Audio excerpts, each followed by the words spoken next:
How to make static in crayon. Now you need a crayon like this, like with the paper shaved off, like this, and you have to do it sideways. I would, but can't focus, focus. There we go.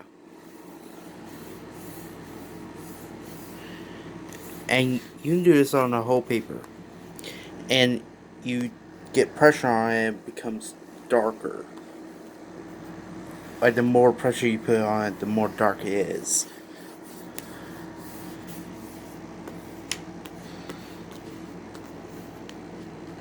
Look at that.